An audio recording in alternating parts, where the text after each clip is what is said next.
Good praise God. എൻ്റെ പേര് മഞ്ജു. ദൈവത്തിൻ്റെ നാമത്തിന് മഹത്വം ഉണ്ടാകട്ടെ. ജീവിക്കുന്ന ദൈവം ഒന്നേ ഉള്ളൂ, യേശു ക്രിസ്തു. ജീവൻ തരാൻ കഴിവുള്ളവനും ഒന്നേ ഉള്ളൂ, യേശു ക്രിസ്തു. അല്ലെ, ആ യേശുവിനെ പ്രീതിപ്പെടുത്തണമെങ്കിൽ നമുക്ക് വിശ്വാസം കൂടിയേ തീരത്തുള്ളൂ. വിശ്വാസമില്ലെങ്കിൽ ദൈവത്തെ നമുക്ക് പ്രീതിപ്പെടുത്താൻ സാധിക്കത്തില്ല.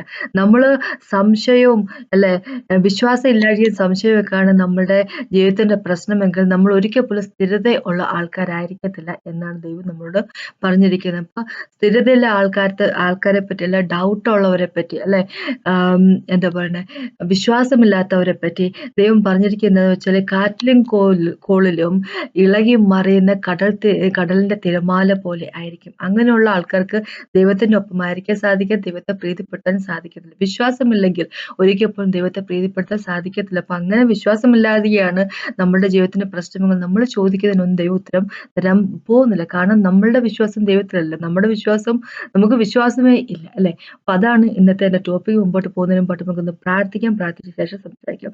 കർത്താവെ, ഈ സമയത്ത് നന്ദി പറയുന്നു കർത്താവെ. ഓ ലോർഡ് ഫാദർ ഗോഡ്, മരണത്തെയും പാതാളത്തെയും കർത്താവ് ജയിച്ച ഒരൊറ്റ ദൈവം മാത്രമുള്ളൂ, അങ്ങ് മാത്രം യേശുവേ. അങ്ങയുടെ കയ്യിലാണ് കർത്താവ്. ഹല്ലേലൂയ ഫാദർ ഗോഡ്, ഹേഡീസിന്റെയും ഡെത്തിന്റെയും കീ ഉള്ളത് കർത്താവെ. Thank you so much master. അങ്ങാണ് ഞങ്ങളുടെ ജീവൻ കർത്താവ്, അങ്ങാണ് ഞങ്ങളുടെ വെളിച്ചം.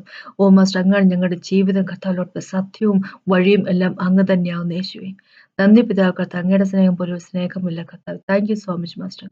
ഇന്ന് ഞങ്ങളുടെ ഹൃദയത്തെ പ്രിപ്പയർ ആണെന്ന് അപേക്ഷിക്കുന്നു, ഞങ്ങളോട് സംസാരിക്കുന്ന ഹോളി സ്പിരിറ്റ് ഗോഡ് ഞങ്ങളോട് സംസാരിക്കണമേ.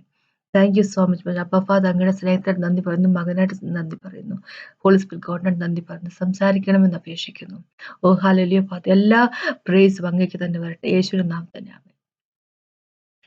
ഇന്ന് നമുക്ക് യാക്കോബിലേക്ക് പോകാം. യാക്കോബ് എഴുതിയ ലേഖനത്തിന്റെ 1-ാമത്തെ ചാപ്റ്ററിന്റെ 5 തൊട്ട് 8 വരെയുള്ള വാക്കുകൾ പെട്ടെന്ന് ഒന്ന് വായിക്കാം.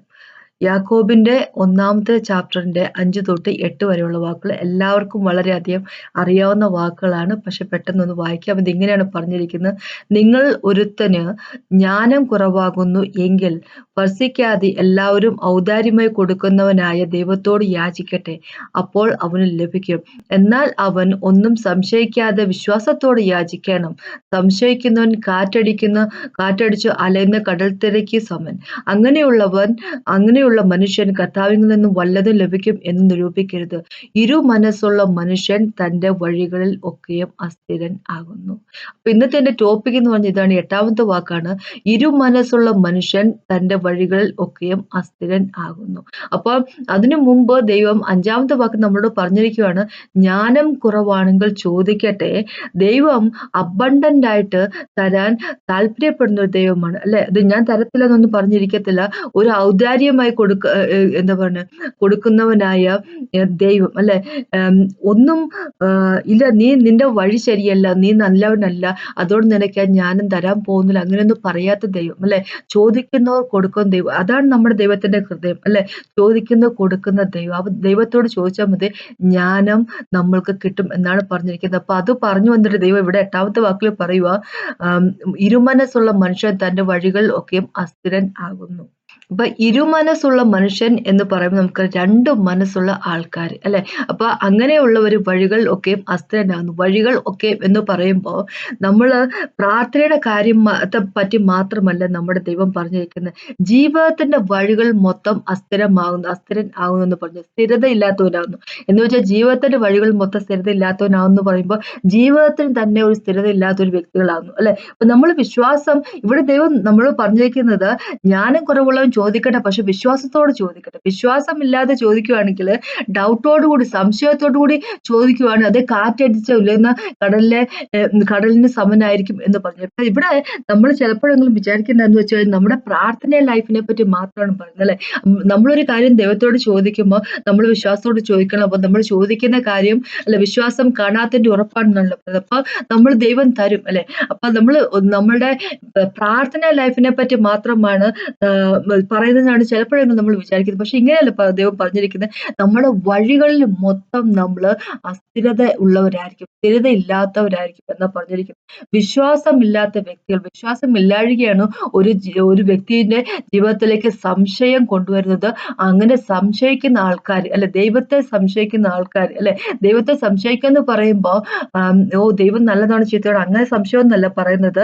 എന്താ പറഞ്ഞ, ഞാൻ ചോദിക്കുന്നത് ദൈവം തരുമോ ഇല്ലയോ, അല്ലെ, അപ്പൊ എനിക്ക് ചോദിക്കാൻ സാധിക്കുമോ, അങ്ങനെയൊക്കെ ഉള്ള, അല്ലെ, സംശയമുള്ളവരെ പറ്റി, അല്ലെ. അപ്പൊ നേരത്തെ നമുക്ക് വിശ്വാസത്തിൽ വരുന്നതിന് മുമ്പ് ദൈവം ജീവനോടുള്ള വ്യക്തിയാണോ, അല്ലെ, അങ്ങനെയുള്ള സംശയങ്ങളൊക്കെ ഉണ്ട്. അപ്പൊ അങ്ങനത്തെ സംശയത്തെ പറ്റി അല്ല ഞാനിവിടെ പറയുന്നത്. എന്ന് വെച്ചാല് നേരത്തെ നമ്മൾ യേശുവിലേക്ക് ആകുന്നതിന് മുമ്പ്, യേശു നമ്മുടെ ജീവിതത്തിലേക്ക് വരുന്നതിന് മുമ്പ് പലരും യേശു ദൈവം തന്നെയാണോ എന്ന് സംശയിച്ചിട്ടുണ്ടായിരുന്നില്ല. ഇപ്പൊ നമുക്കറിയാം, ലോകത്തിലെ പല മതങ്ങളും പറയുന്ന യേശു വെറും ഒരു പ്രോഫറ്റ്, പ്രവാചകൻ മാത്രമാണെന്നൊക്കെ പറയുന്ന ആൾക്കാരുണ്ട്. പിന്നെ കുറെ വേറെ ആൾക്കാർ പറയുന്ന യേശു പല ദൈവങ്ങളിൽ ഒരാളാണെന്ന് പറയുന്നുണ്ട്, അല്ലെ. വെസ്റ്റേൺ വേൾഡിന്റെ ദൈവം, ഇപ്പൊ ഇംഗ്ലീഷുകാരുടെ ദൈവമാണ് യേശു ക്രിസ്തു, അങ്ങനെയൊക്കെ പറയുന്ന കാര്യങ്ങളുണ്ട്. അപ്പൊ അവിടെ നമുക്ക് സംശയമുണ്ട്, അല്ല, സംശയം ഉണ്ടായിരുന്നു ഒരു കാലത്ത്, യേശു ക്രിസ്തു ജീവിക്കുന്ന ദൈവമാണോ. അല്ലെ, ആ സമയമെല്ലാം കഴിഞ്ഞു, യേശുവിലേക്ക് നമ്മൾ വന്നു. യേശുവിലേക്ക് വന്നതിന് ശേഷം നമ്മളിലുള്ള വിശ്വാസത്തിന്റെ കുറവ്, അതിനെപ്പറ്റിയാണ് ദൈവം ഇവിടെ പറഞ്ഞിരിക്കുന്നത്, അല്ലെ. അപ്പൊ അങ്ങനെ വിശ്വാസത്തിൽ കുറവുള്ള വ്യക്തികളെ പറ്റി ദൈവം പറഞ്ഞിരിക്കുന്നത്, മനസ്സുള്ള വ്യക്തി, രണ്ട് മനസ്സ് ഒരു വ്യക്തിയിൽ ഒരേ സമയത്ത് ഓപ്പറേറ്റ് ചെയ്യുന്നില്ല. അപ്പൊ രണ്ട് മനസ്സ് ഒരേ സമയത്ത് ഒരേ വ്യക്തിയിൽ ഓപ്പറേറ്റ് എന്ന് പറയുമ്പോൾ ഏത് തരത്തിലുള്ള മനസ്സാണ്? ഒന്ന് നമ്മുടെ ജഡത്തിൻ്റെതായിട്ടുള്ള മനസ്സ്, ഒന്ന് ദൈവത്തിൽ നമ്മൾ വിശ്വസിക്കുന്നു പറയുന്ന മനസ്സ്. അപ്പൊ ദൈവത്തിൽ അങ്ങനെ നമുക്ക് വിശ്വാസമുണ്ടെങ്കിൽ ആ വിശ്വാസത്തിന് ഒട്ടും തന്നെ ആഴമില്ല എന്ന് ചുരുക്കം, അല്ലെ. വളരെ ഷാലോ ആയിട്ടുള്ള ഒരു വിശ്വാസം മാത്രമുള്ളൂ. അപ്പൊ അങ്ങനെയുള്ള വ്യക്തികൾ, അവർ രണ്ടും മനസ്സുമായിട്ട് നിൽക്കുന്ന വ്യക്തികളാണ്. അവർക്ക് ദൈവത്തെ പ്രീതിപ്പെടുത്താൻ സാധിക്കത്തില്ല.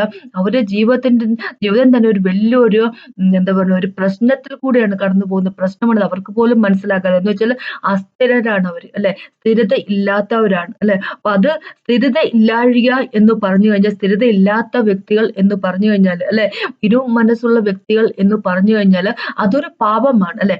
പാപം എന്ന് പറഞ്ഞു എന്തുകൊണ്ടാണ് ഞാൻ പാപം എന്ന് പറഞ്ഞു കഴിഞ്ഞാൽ, ദൈവം നമ്മളോട് പറഞ്ഞ ഒരു കാര്യം എന്താന്ന് വെച്ച് കഴിഞ്ഞാൽ, അവനെ വിശ്വസിക്കൂ എന്ന് ദൈവം പറയും. എപ്പോഴും ദൈവം നമ്മളോട് പറഞ്ഞിരിക്കുന്ന കാര്യം യേശുവിൽ വിശ്വസിക്കൂ എന്നാ പറഞ്ഞു. വിശ്വാസം അത് കിങ്ഡം ഓഫ് ഗോഡ്, ദൈവത്തിന്റെ രാജ്യത്തെ സംബന്ധിച്ചിടത്തോളം ഏറ്റവും പ്രധാനപ്പെട്ട കാര്യം, അല്ലെ, നമ്മുടെ ഭാഗത്തു നിന്ന് ദൈവം ഉദ്ദേശിക്കുന്നത് എന്താന്ന് വെച്ച് കഴിഞ്ഞാൽ ദൈവത്തിലുള്ള വിശ്വാസം, അല്ലെ, അടിയുറച്ച വിശ്വാസം ഇല്ലെങ്കിൽ നമ്മളുടെ ജീവിതത്തിന് സ്ഥിരത ഉണ്ടാകത്തില്ല.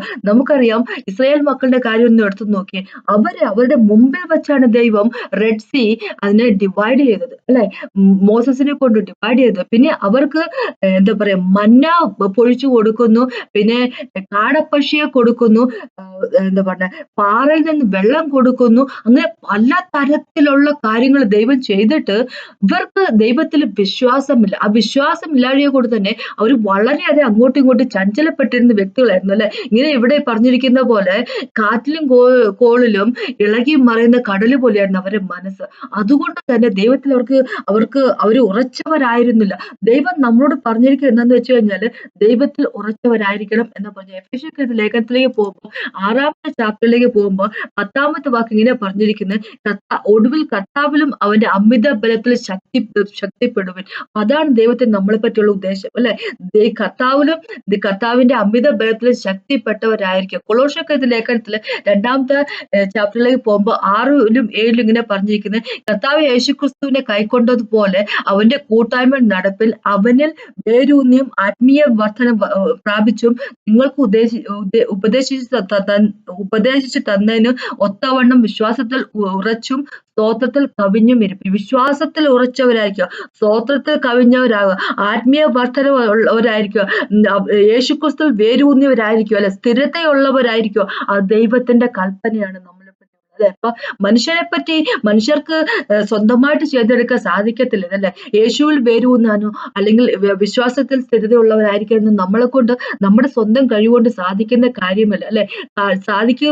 നമുക്ക് സാധിക്കുന്ന എപ്പോഴാന്ന് വെച്ചാൽ, നമ്മളെ തന്നെ ഹോളി സ്പിരിറ്റ് ഗോഡിന്റെ കയ്യിലേക്ക് കൊടുക്കാൻ നമ്മൾ തയ്യാറാകുമ്പോൾ, നമ്മളെ തന്നെ ഈൽഡഡ് ആയിരിക്കും, അല്ലെ. ഹോളി സ്പിരിറ്റ് ഗോഡിന്റെ എന്താ പറയാ, വാക്കുകൾ കേട്ടുകൊണ്ട് നമ്മൾ ജീവിക്കുമ്പോൾ, അല്ലെ, അവനിലേക്ക് നമ്മുടെ കൺട്രോളിൽ കൊടുത്തു കഴിയുമ്പോൾ അവൻ നമ്മുടെ ഉള്ളിൽ വർക്ക് ചെയ്യുമ്പോൾ അല്ലെ, ഹോളി സ്പിരിറ്റ് ഗോഡ് നമ്മുടെ ഉള്ളില് യേശുക്രിസ്തുവിനെ റിവീൽ ചെയ്ത് തരുമ്പോ നമ്മൾക്ക് സ്ഥിരതയുള്ളവരാകും അല്ലെ. അപ്പോ നമ്മൾക്കിവിടെ രണ്ട് മനസ്സുള്ളവർ എന്ന് യാക്കോബ് പറയുന്ന എന്തൊക്കെയെന്ന് പറഞ്ഞാൽ, ഒരു മനസ്സ് നമ്മുടെ ജഡത്തിൻ്റെതായിട്ടുള്ള മനസ്സ്, ഒരെണ്ണം ദൈവത്തിലാണെന്ന് നമ്മൾ വിചാരിക്കുന്ന മനസ്സ് അല്ലെ.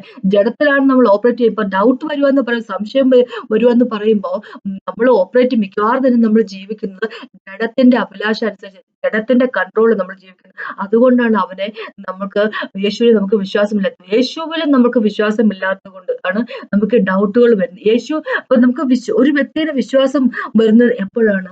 നമ്മൾക്ക് അറിയാവുമ്പോ അല്ലെ, ആ വ്യക്തിയുമായിട്ട് നമുക്കൊരു ഒരു ബന്ധമുള്ളപ്പോ അല്ലെ. നമുക്ക് നമ്മുടെ നാട്ടിൽ കാണുന്ന ആൾക്കാരോട് കാണുന്ന പോലത്തെ ഒരു വിശ്വാസമല്ല അല്ലെ, നമ്മുടെ അയൽവക്കംകാരിലുള്ളൊരു നമുക്കൊരു വിശ്വാസമല്ല നമ്മുടെ ഹസ്ബൻഡിനോട്, നമ്മുടെ വൈഫിനോട്, നമ്മുടെ മാതാപിതാക്കളോടുള്ള വിശ്വാസം. കാരണം അവരെ നമുക്ക്, നമ്മുടെ മാതാപിതാക്കൾ നമുക്കറിയാം അല്ലെ. കാര്യം ചെറുപ്പത്തെ നമ്മൾ കണ്ണു തുറന്ന സമയത്തോട്ട് നമ്മൾ അവരെ കാണുന്നത്. അപ്പൊ അവരുമായിട്ടൊരു ബന്ധമുണ്ട് നമുക്ക് അല്ലെ. ആ ബന്ധത്തിൽ നിന്നാണ് വിശ്വാസം എന്താ പറയാ നമുക്ക് ഉരുത്തിരിയുന്നത് അല്ലെ. അപ്പൊ അയൽവക്കങ്ങൾ നമ്മളുമായിട്ട് ബഹളം ഉണ്ടാക്കും, അല്ലെങ്കിൽ അവര് നമ്മളെ ചതിക്കുകയൊക്കെ ചെയ്യുമ്പോൾ അത് അത്രയ്ക്ക് നമ്മളെ എന്താ പറയാ, അത്രയ്ക്ക് അങ്ങ് നമ്മളെ ബാധിക്കത്തില്ല. നമ്മുടെ കുടുംബത്തിൽ ആരെങ്കിലും നമ്മളെ ചതിക്കുകയോ അല്ലെങ്കിൽ എന്തെങ്കിലും കാര്യത്തിലൊക്കെ ചെയ്യുമ്പോൾ ആ ഒരു കുടുംബക്കാർ നമ്മളോട് ചെയ്യുമ്പോൾ ഉള്ള ഒരു അവസ്ഥ, ഒരു വേദന നാട്ടുകാർ ചെയ്യുമ്പോൾ നമുക്ക് അത്രയും തോന്നില്ല. കാരണം കുടുംബത്തിലുള്ളവർ നമുക്ക് അറിയാം, അവരുമായിട്ടൊരു ബന്ധമുണ്ട് അല്ലെ, അവരോടൊരു വിശ്വാസം ഉണ്ടായിരുന്നു. അപ്പൊ ആ വിശ്വാസത്തിന് തകർച്ചയാണ് കുടുംബക്കാർ നമുക്ക് എതിരായിട്ട് എന്തെങ്കിലും ചെയ്യുമ്പോൾ ഉണ്ടാകുന്നത്. അപ്പൊ അതുപോലെ ഞാൻ ഇവിടെ പറയാൻ ഉദ്ദേശിച്ചത് വെച്ചാല്, യേശുവുമായിട്ടൊരു ബന്ധം നമുക്ക് ഇല്ലാതിരിക്കുമ്പോഴാണ് അവന് നമുക്ക് ഡൗട്ട് ഉണ്ടാകുന്നത് അല്ലെ. അവൻ ഡൗട്ട് എന്ന് പറയുമ്പോ എന്താ വെച്ചാല് വിശ്വാസത്തിന്റെ കാര്യത്തിൽ അല്ലെ, നമ്മള് പ്രാർത്ഥിക്കുന്നതിന്റെ കാര്യത്തിൽ നമുക്ക് ഇങ്ങനെ പ്രാർത്ഥിക്കാൻ പറ്റുമോ അല്ലെ, ഇങ്ങനെ ഞാൻ പ്രാർത്ഥിച്ചാൽ എനിക്ക് ഉത്തരം കിട്ടുമോ, ഞാൻ ഇങ്ങനെ പ്രാർത്ഥിക്കുന്ന കാര്യങ്ങൾ ശരിയാണോ, ദൈവം എന്നെ കേൾക്കുന്നുണ്ടോ, അങ്ങനെയൊക്കെ പല തരത്തിലുള്ള ഡൗട്ട് അല്ലെ. ദൈവത്തിന് മനസ്സറിയാതിരിക്കുന്നതിന്റെ കാര്യം എന്താന്ന് വെച്ച് കഴിഞ്ഞാല്, നമ്മുടെ ഉള്ളിന്റെ ഉള്ളില് അവനുമായിട്ടൊരു ബന്ധം ഇല്ല അല്ലെ.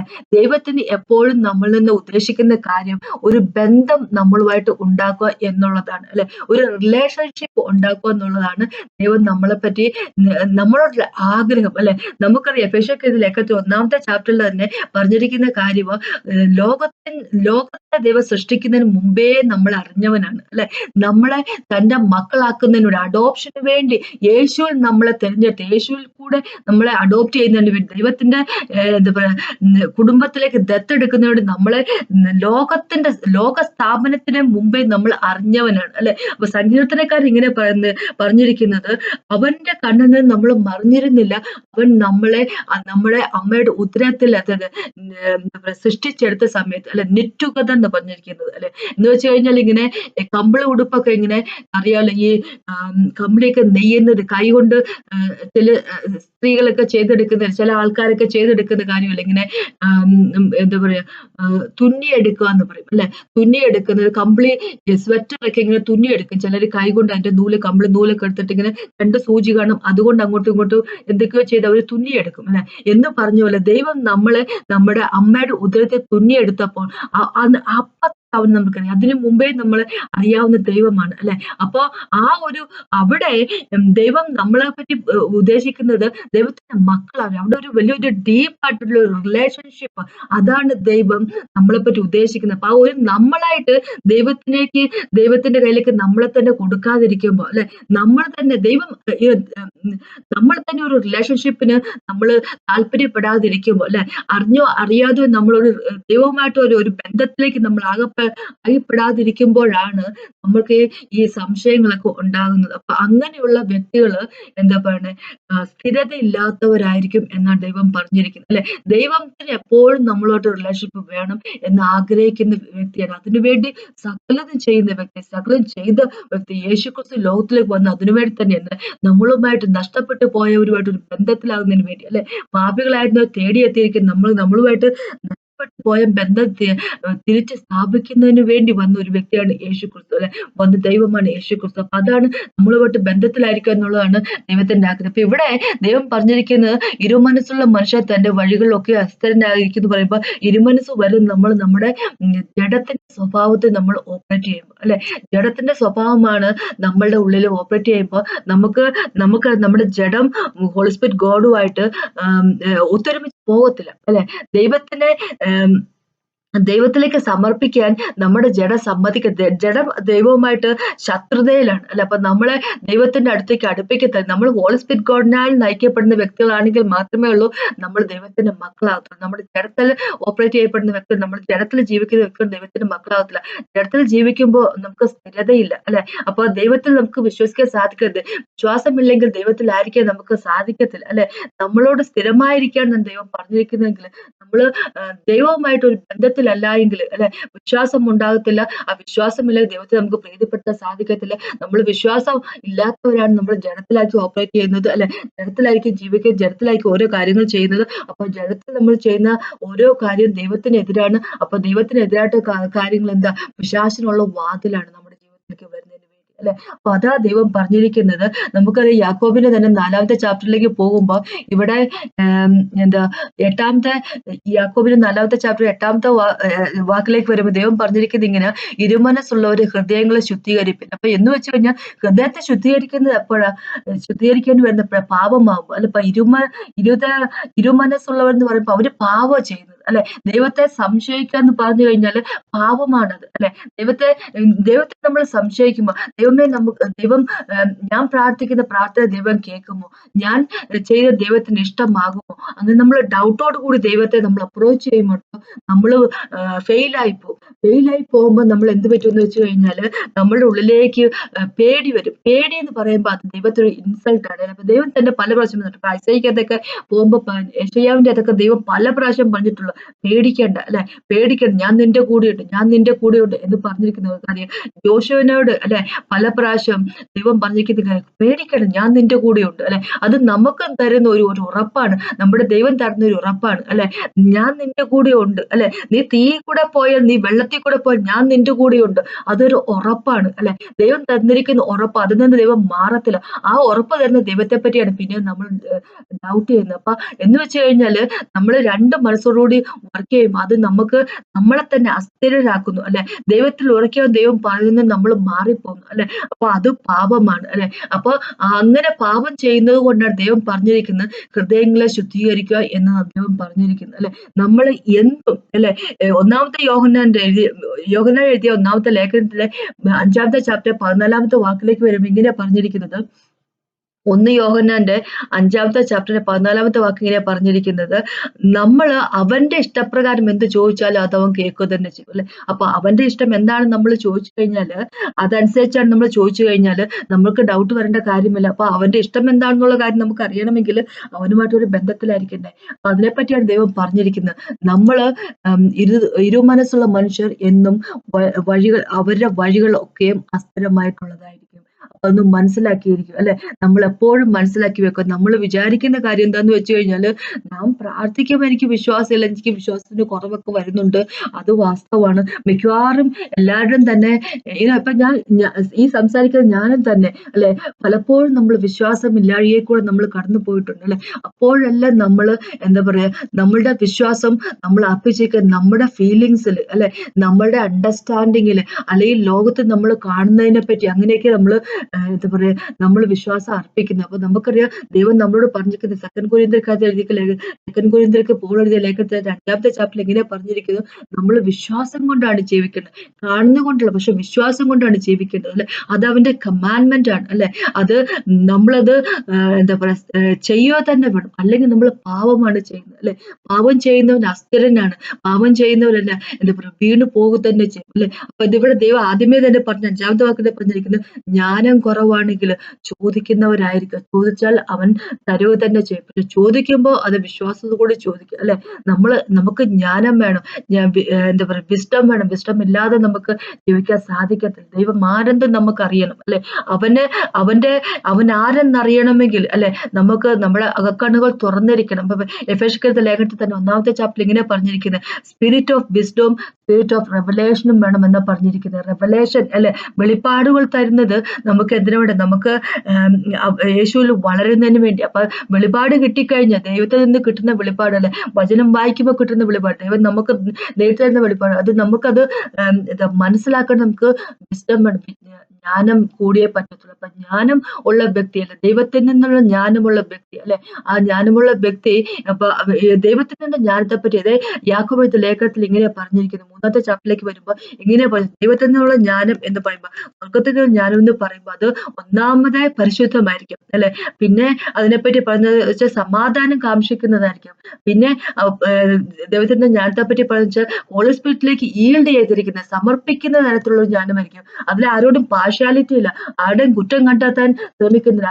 അത് വളരെയധികം, അല്ലെ, ദൈവത്തിന്റെ ജ്ഞാനം വളരെയധികം എന്താ പറയാ, കരുണയുള്ളതായിരിക്കും, അല്ലെ, വളരെയധികം നല്ല ഫ്രൂട്ടുകൾ, അല്ലെ, നല്ല നല്ല നടപ്പ് നടക്കുന്നതായിരിക്കും, അല്ലെ, നല്ല സ്വഭാവത്തിൽ നടക്കുന്ന തരത്തിലുള്ള ജ്ഞാനമായിരിക്കും. അപ്പൊ അങ്ങനെയുള്ള ജ്ഞാനം, അല്ലെ, ഹോളി സ്പിരിറ്റ് കയ്യിലേക്ക് ഈൽഡ് ആയിരിക്കുന്ന തരത്തിൽ, അല്ലെ, സമർപ്പിക്കുന്ന ഒരു ജ്ഞാനമായിരിക്കും. അപ്പൊ അങ്ങനെയുള്ള വ്യക്തികളായിട്ട് യേശുക്രിസ്തു നമ്മുടെ ഉള്ളില്, അല്ലെ, ഫോം ചെയ്ത്, ബേസിക്കലി അതാണ്, അല്ലെ, അതാണ് ദൈവം നമ്മളെ പറ്റി പറഞ്ഞിരിക്കുന്നത്, അല്ലെ? സകലതും ഈ ലോകത്തിൽ, യൂണിവേഴ്സിലുള്ളതും മൊത്തം, ഈ ലോകത്തിലുള്ളതും സ്വർഗത്തിലുള്ളതും പാതാളത്തിലുള്ളതും സകലതും, അല്ലെ, സകല ക്രിയേഷൻ, ദൈവത്തിന്റെ സൃഷ്ടി കംപ്ലീറ്റ് അവനാൽ നിറയപ്പെട്ടിരിക്കുന്ന വ്യക്തികളായിരിക്കണം, അല്ലെ? അവനാൽ നിറയപ്പെട്ടിരിക്കുന്നതായിരിക്കും. നമുക്ക് കാണാൻ പറ്റാത്ത എല്ലാം അവനാൽ നിറയപ്പെട്ടിരിക്കുന്നതായിരിക്കണം, അല്ലെ? അവന്റെ ഗ്രേസിൽ, അല്ലെ, അവന്റെ മഹിമയിൽ, അല്ലെ, അവന്റെ കൃപയിൽ നമ്മൾ എന്താ പറയാ, സ്ഥിരതയുള്ളവരാണ്. നമ്മള് എന്താ പറയാ, സ്ട്രോങ് ആയിരിക്കുന്ന വ്യക്തികളായിരിക്കും, അല്ലെ? അപ്പൊ അതാണ് നമ്മളെ പറ്റി ദൈവം എന്താ പറയുക ഉദ്ദേശിക്കുന്നത്. റോമക്കെഴുതിയ ലേഖനത്തിന്റെ 8-ാമത്തെ ചാപ്റ്റർ 21-ാമത്തെ വാക്യത്തിൽ പറഞ്ഞ്, അവന്റെ എന്താ പറയുക സ്വരൂപത്തിലേക്ക് നമ്മൾ അനുരൂപരായിരിക്കുന്നവരായിരിക്കും, ഇമേജിലേക്ക് കൺഫേംഡ് ആയിരിക്കണം. യേശുക്രിസ്തു സ്ഥിരതയില്ലാത്ത വ്യക്തിയല്ലല്ലോ, സ്ഥിരതയുള്ള വ്യക്തിയല്ല. യേശുവിന്റെ അത്ര സ്ഥിരതയുള്ള ആരെങ്കിലും ഉണ്ടല്ലേ? ഇന്നും യേശുക്രിസ്തു മനുഷ്യരായിട്ട് തന്നെ വേണം പിതാവിന്റെ വലഭാഗത്തിരിക്കാൻ ഓർത്തോളം, അതേ മനുഷ്യരായിട്ട് തന്നെ തിരിച്ചു വരുന്നത്, അല്ലെ, ഈ ലോകത്തിലേക്ക് തിരിച്ചു വരുന്നതില്. ഇവിടെ എന്താ പറയുക, രാജാവായിരിക്കാൻ ആ യേശുക്രിസ്തു സ്ഥിരതയില്ലാത്ത യേശുക്രിസ്തു അല്ല. നമ്മുടെ ഉള്ളിൽ യേശു ഫോം ചെയ്യട്ടെ. നമ്മുടെ ഉള്ളിൽ യേശു ഫോം ചെയ്യുമ്പോൾ നമ്മൾക്ക് സ്ഥിരതയുള്ളവരായിരിക്കും, അല്ലെ? അവനുമായിട്ട് ഒരു ബന്ധത്തിലായിരിക്കട്ടെ, സ്നേഹബന്ധത്തിലായിരിക്കട്ടെ. അതാണ് ദൈവം നമ്മളെപ്പറ്റി ഉദ്ദേശിക്കുന്നത്, അല്ലെ? സ്ഥിരതയില്ലാത്ത മനുഷ്യരാകാതിരിക്കട്ടെ, രണ്ടും മനസ്സിൽ വർക്ക് ചെയ്യുന്നവരാകാതിരിക്കട്ടെ നമ്മൾ, അല്ലെ? സ്ഥിരതയുള്ള വ്യക്തികളായിരിക്കട്ടെ. നമുക്ക് ദൈവത്തോട് ചോദിക്കാം, എന്ത് വേണമെങ്കിലും ചോദിക്കും. നമുക്ക് ദൈവത്തിന്റെ മനസ്സറിഞ്ഞുകൊണ്ട് നമ്മൾ ചോദിക്കും. നമ്മൾ ദൈവമായിട്ടൊരു സ്നേഹബന്ധത്തിലാക്കിയപ്പോൾ അവന്റെ മനസ്സ് നമുക്ക് അറിയാൻ പറ്റും. ഹോളി സ്പിരിറ്റ് ഗോഡ് എപ്പോഴും നമ്മൾക്ക് ഇങ്ങനെ റിവീൽ ചെയ്തുകൊണ്ടിരിക്കും യേശുവിന്റെ മനസ്സ്, അല്ലെ? നമ്മൾക്ക് പറഞ്ഞു തന്നുകൊണ്ടിരിക്കും യേശുവിന്റെ അനിഷ്ടങ്ങളെ പറ്റി. നമ്മൾ ബൈബിൾ വായിക്കുമ്പോൾ, അല്ലെ, അവന്റെ കമാൻഡ്മെന്റ് ആണ് ബൈബിളിലുള്ളത് മൊത്തം. അത് നമുക്ക് പറഞ്ഞു തന്നുകൊണ്ടിരിക്കും. അപ്പൊ നമുക്ക് ദൈവത്തിന്റെ യേശുവിന്റെ മനസ്സ് നമുക്കറിയാം. ഹോളി സ്പിരിറ്റ് ഗോഡ് നമ്മളോട് പറഞ്ഞു തരും, ഇതാണ് യേശുവിന്റെ മനസ്സ്, അല്ലെ? അപ്പൊ നമ്മൾ മനസ്സറിഞ്ഞ് നമുക്ക് മുമ്പോട്ട് പോകുമ്പോൾ നമുക്കറിയാം. അപ്പൊ അന്ന് അവിടെ നമുക്കറിയാം എന്ത് ചോദിക്കണം എന്ത് ചോദിക്കണം എന്നുള്ള കാര്യം അറിയാം, അല്ലെ? നമ്മുടെ ജഡത്തിന്റെ സ്വഭാവം അനുസരിച്ച് നമ്മൾ ചോദിക്കരുത്. ദൈവത്തിൽ ബേസ്ഡ് ആയിട്ടുള്ള കാര്യങ്ങൾ ചോദിക്കാവുന്നുള്ള കാര്യം നമുക്ക് തന്നെ മനസ്സിലാകും, അല്ലെ? ഹോളി സ്പിരിറ്റ് ഗോഡ് നമ്മളോട് പറഞ്ഞു തരും. അപ്പൊ അങ്ങനെയാകുമ്പോൾ നമ്മൾ സ്ഥിരതയുള്ള വ്യക്തികളായിരിക്കും. ഇരു മനസ്സുള്ള വ്യക്തികൾ ആകാതിരിക്കട്ടെ. വിശ്വാസമില്ലാത്തവർ ഇരു മനസ്സുള്ള വ്യക്തികളാണ്. എപ്പോഴും അത് മനസ്സിലാക്കി വെക്കുക. അതാണ് എനിക്കിന്ന് പറയാറുള്ളത്. വിശ്വാസത്തിൽ അടിയുറച്ചവരായിരിക്കട്ടെ, വിശ്വാസത്തിൽ വളർന്നവരായിരിക്കട്ടെ, വിശ്വാസത്തിൽ എസ്റ്റാബ്ലിഷ്ഡ് ആയിട്ട് റൂട്ടഡ് ആയിട്ടുള്ള വ്യക്തികളായിട്ട്, യേശുവിലുള്ള വിശ്വാസത്തിൽ നമ്മൾ റൂട്ടഡ് ആയിരിക്കുന്ന വ്യക്തികളായിരിക്കട്ടെ. അതിനെപ്പറ്റിയാണ് എനിക്ക് പറയാനുള്ളത്. അപ്പൊ നമുക്കൊന്ന് പ്രാർത്ഥിച്ചു നിർത്താം. കർത്താവേ, ഈ സമയത്ത് നന്ദി പറയുന്നു കർത്താവേ. അങ്ങയുടെ സ്നേഹം പോലത്തെ സ്നേഹമില്ല കർത്താവേ. അങ്ങിൽ റൂട്ടഡ് ആയിരിക്കുന്ന വ്യക്തികളായിരിക്കട്ടെ കർത്താവ്. വിശ്വാസമില്ലാത്ത പല കാര്യങ്ങളും പലപ്പോഴും ഞങ്ങൾ ചെയ്തിട്ടുണ്ട് കർത്താവ്, ലോഡ് ഫാദർ ഗോഡ്. പക്ഷെ ഞാൻ ചോദിക്കുക കർത്താവ്, ഞങ്ങളോട് ക്ഷമിക്കണം എന്ന് അപേക്ഷിക്കുന്നു കർത്താവേ. അങ്ങനെയുള്ള വിശ്വാസത്തിൽ ഉറച്ച് ഇരിക്കുന്ന ആൾക്കാരായിരിക്കട്ടെ കർത്താവ്. ഞങ്ങൾ രണ്ടും മനസ്സുള്ള വ്യക്തികളാകാതിരിക്കട്ടെ കർത്താവ്. കാറ്റിലും കോളിലും കർത്താവ് ഉഴലുന്ന വ്യക്തികളാകാതിരിക്കട്ടെ. അങ്ങയിലെ സ്ഥിരതയുള്ളവരായിരിക്കട്ടെ. യേശുവിന്റെ നാമത്തിൽ ആമേൻ. Thank you Jesus. എന്നെ കേട്ടുകൊണ്ടിരിക്കുന്ന ഓരോ വ്യക്തിയോട് പ്രാർത്ഥിക്കുന്നു, അനുഗ്രഹിക്കണം അപേക്ഷിക്കുന്നു. അവരൊരു അനുഗ്രഹമായി തീരട്ടെ യേശുവിൻ നാമത്തിൽ ആമേൻ. ഇന്ന് കേട്ട നന്ദി. ദൈവത്തിനാമത്തിൽ മഹത്വം ഉണ്ടാകട്ടെ.